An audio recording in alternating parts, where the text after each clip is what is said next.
ओम श्री सद्गुरु परमात्मने नमः। श्री योग वशिष्ठ महारामायण उपशम प्रकरण सर्ग 40। श्री भगवान बोले, हे साधो, यह जो देह संग दृष्टि आती है उसका नाम जीना कहते हैं, और इस देह को त्याग कर और देह में प्राप्त होने का नाम मरना है। हे बुद्धिमान, इन दोनों पक्षों से अब तू मुक्त है। तुझको मरना क्या है, जीना क्या है, दोनों भ्रम मात्र है। इस अर्थ के दिखाने के निमित्त मैंने तुझसे मरना और जीना कहा है कि गुणवानों का जीना श्रेष्ठ है और मूढ़ों का मरना श्रेष्ठ है। पर तू न जीता है न मरेगा। देह के होते भी तू विदेह है और तेरे आकाश के नाई अंग है। जैसे आकाश में वायु नित्य चलता है परंतु उससे आकाश निर्लेप रहता है, तैसे ही तू देह में निर्लेप ही रहेगा। देह, इंद्रिया, मन आदि की क्रिया सब तुझसे होती है। सबका कर्ता और सत्ता देने वाला तू ही है और स्वरूप से सदा करता है। जैसे वृक्ष की ऊंचाई का कारण आकाश है, तैसे ही तेरे में कर्तव्य है। तू अब जागा है। तूने वस्तु ज्यों की त्यों जानी है और तू अस्ति नास्ति सर्व का आत्मा है। यह परिच्छिन्न रूप जो देह है सो अज्ञानी का निश्चय है और यह केवल दुखों का कारण है। तो सर्व प्रकार सर्वात्मा चेतन प्रकाश है। तेरी बुद्धि आत्मपरायण है और तुझको देह अदेह क्या और ग्रहण और त्याग क्या। जो तत्वदर्शी पुरुष है उनका भाव पदार्थ उदय हो अथवा लीन हो और प्रलय काल का पवन चले तो भी उसको चला नहीं सकता। और जिसका मन भाव अभाव से रहित है, यह जो पर्वत के ऊपर पर्वत पड़े और चूर्ण हो और कल्प की अग्नि में जलने लगे तो भी अपने आप में स्थित है, चलायमान नहीं होता। सर्वभूत स्थित होवे, इकट्ठे नष्ट हो जावे अथवा वृद्ध होवे, वह सदा अपने आप में स्थित है। इस देह के नष्ट हुए नाश नहीं होता और विरोधी प्राप्त हुए वह नाश को नहीं प्राप्त होता। इस देह में जो परमेश्वर आत्मा स्थित है वह मैं हूँ। मेरा अनात्म भ्रम नष्ट हो गया है और ग्रहण त्याग मिथ्या कल्पना उदय नहीं होती। जो विवेक की तत्ववेत्ता है उसका संकल्प भ्रम नष्ट हो जाता है और जो प्रबुद्ध पुरुष है वह सब क्रिया करता भी अकर्ता पद को प्राप्त होता है। वह सर्व अर्थों में अकर्ता अभोक्ता रहता है और जगत के किसी पदार्थ की इच्छा नहीं करता। जब कर्तृत्व भोक्तृत्व शांत होता है तब आत्मपद शेष रहता है। इस निश्चय की दृढ़ता को बुद्धिमान मुक्त कहते हैं। प्रबुद्ध पुरुष चिन्मात्र स्वरूप है और सबको अपने वश करके स्थित है। वह ग्रहण किसका करे और त्याग किसका करे। ग्राह्य और ग्राहक शब्द भाव अविद्या है और देह इंद्रियों से होता है सो ग्रहण करना क्या और त्याग करना क्या है। जब ग्राह्य ग्राहक भाव हृदय से दूर हुआ, उसी का नाम मुक्त है। जिसको ऐसी स्थिति उदय होती है, वह परमार्थ सत्ता में सदा स्थित रहता है और वह पुरुषों में पुरुषोत्तम सुषुप्ति की नाई स्थित है। उसके अंगों की चेष्टा बोध को प्राप्त हुई है। परम विश्रांतिमान निर्वासनिक पुरुषों की वासना भी जगत में स्थित दृष्टि आती है और अर्ध सुषुप्ति की नई चेष्टा करते हैं, पर वे सब जगत में आत्मा देखते हैं। वे आत्मविषयणी बुद्धि से सुख में हर्षवान नहीं होते और दुख में भी शोकवान नहीं होते। एक रस आत्मपद में स्थित रहते हैं। नित्य प्रबुद्ध पुरुष कार्यभाव को ग्रहण करता है, पर जैसे इच्छा से रहित दर्पण प्रतिबिंब को ग्रहण करता है, तैसे ही भली बुरी भावना उसको स्पर्श नहीं करती। वह आत्मपद में जागृत है और संसार की ओर से सोया है और सुषुप्ति रूप है। जैसे पालने में सोया हुआ बालक स्वाभाविक अंग हिलाता है, तैसे ही उसका हृदय सुषुप्त रूप है और वह व्यवहार करता है। हे पुत्र, तू अजात परम पद को प्राप्त हुआ है। तू इस देह से ब्रह्मा का एक दिन भोगेगा और इस राजलक्ष्मी को भोगकर फिर अच्युत परम पद को प्राप्त होगा।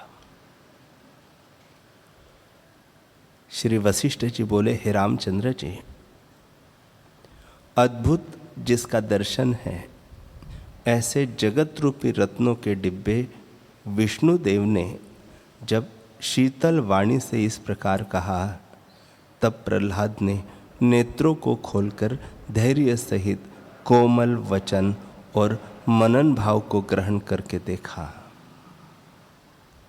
और चर्म दृष्टि से बाहर देखा कि बड़ा कल्याण हुआ है। परमेश्वर अपना आप स्वरूप अनंत आत्मा है और सर्व संकल्प से रहित आकाशवत निर्मल है।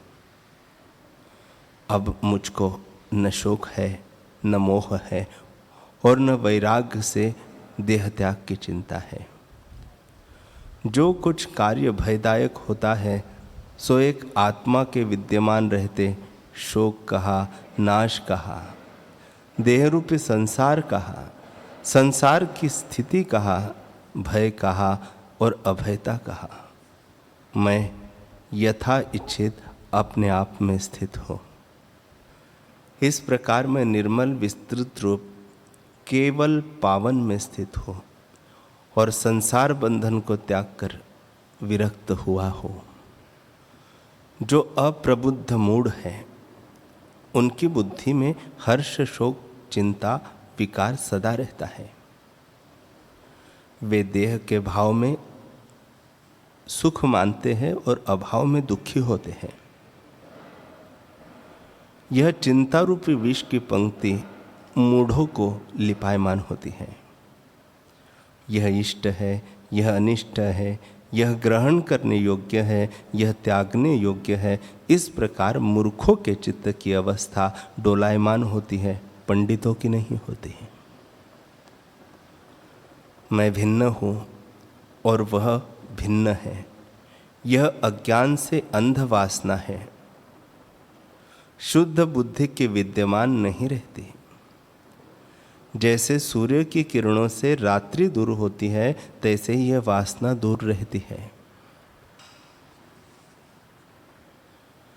यह त्याग और यह ग्रहण कीजिए, सो मिथ्या चित्त का भ्रम है और उन्मत्त अज्ञानी के हृदय में होता है। ज्ञानवान के हृदय में यह भ्रम उदय नहीं होता।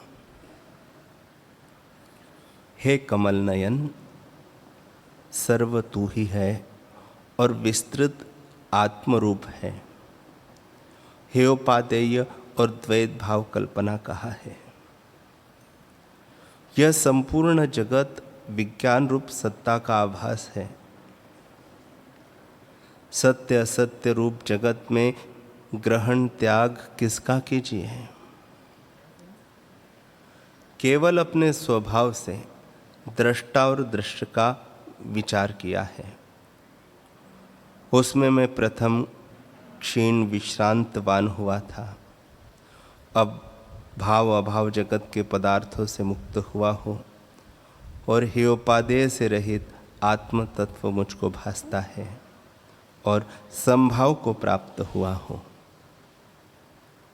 अब मुझको संशय कुछ नहीं रहा। जो कुछ करता हूँ वह आत्मा से करता हूँ। त्रिलोकी में तब तक तू पूजने योग्य है जब तक प्रलय नहीं हुआ। इससे मैं आदर संयुक्त पूजन करता हूँ, तुम ग्रहण करो।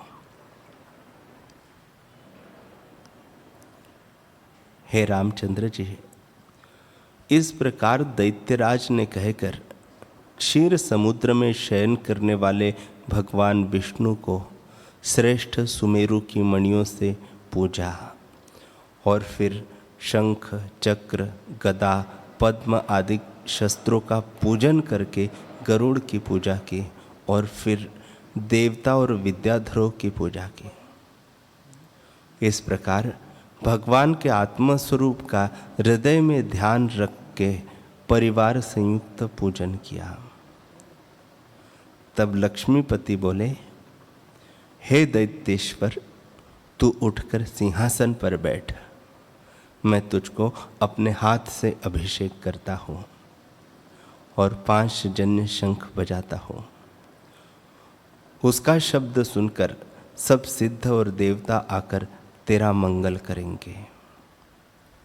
इतना कहकर वशिष्ठ जी बोले कि हे रामचंद्र जी, इस प्रकार कहकर भगवान विष्णु जी ने दैत्य को इस भांति सिंहासन पर बैठाया जैसे सुमेरु पर मेघ आकर बैठे और फिर क्षीर समुद्र और गंगा आदि तीर्थों का जल मंगा के 5 जन्य शंख बजाया, जिसके शब्द से सब सिद्धगण ऋषि ब्राह्मण विद्याधर देवता और मुनियों के समूह आए और सबने स्तुति की। इस प्रकार अभिषेक कर मधुसूदन बोले, हे निष्पाप, जब तक सुमेरु के धरने वाली पृथ्वी और सूर्य चंद्रमा का मंडल है तब तक तो इष्ट अनिष्ट में समबुद्धि वीतराग और क्रोध से रहित होकर राजभोग और राज्य की पालना कर। तुझको पूर्ण भूमिका प्राप्त हुई है, उसमें स्थित होकर जैसे प्राप्त हो तैसे ही हर्ष शोक और उद्वेग से रहित होकर विचरो। हेयोपादेय से रहित हो तो बंधनवान न होगा। संसार की स्थिति तूने सब देखी है और सबको जानता है। अब मैं तुझको क्या उपदेश करूं? तो राग द्वेष से रहित होकर राजभोग। अब दैत्यों का रुधिर धरती पर न पड़ेगा, अर्थात देवताओं के साथ विरोध न होगा। आज से देवता और दैत्यों का संग्राम गया। जैसे मंदराचल से रहित क्षीर समुद्र शांतिमान हुआ था, तैसे ही सब जगत स्वस्थ रहेगा। मोह रूपी तम तेरे हृदय से दूर हुआ है और सदा प्रकाश रूप लक्ष्मी हुई है और अनंत विलासों को राज लक्ष्मी से भोगता आत्मपद में स्थित रहे।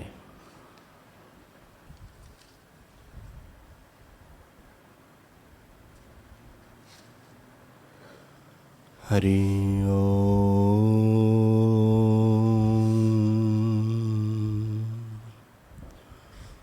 हरि ओम। ॐ सहनाववतु सहनौ भुनक्तु सह वीर्यं करवावहै तेजस्विनावधीतमस्तु मा विद्विषावहै। ॐ शान्तिः शान्तिः शान्तिः। श्री सद्गुरुदेव भगवान की जय।